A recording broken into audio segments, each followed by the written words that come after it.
تاني مسؤولية للزوج اللي بحسب قلب الله القيادة. ومش معنى القيادة السيطرة على الزوجة لتحقيق مكاسب شخصية، لكن قيادة تحت سلطان الله لتنفيذ إرادة الله لحياتكم. فبقيادتك كزوج تساعد عيلتك إنهم يعرفوا الرب ويكون بيتكم شهادة للرب.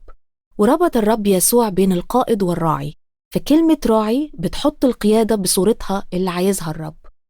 فالزوج راعي تحت تمرين رئيس الرعاة الرب يسوع عشان يحقق إرادة الله. وكمان ربط الرب يسوع بين القائد والخادم، فالخدمة مش بتقلل من سلطان القائد وصورته. فأعظم قائد على مر التاريخ كان قائد خادم، فالقائد اللي بحسب قلب الله هو اللي بيضحي بمصلحته من أجل اللي بيقودهم واللي بيضع نفسه عشانهم.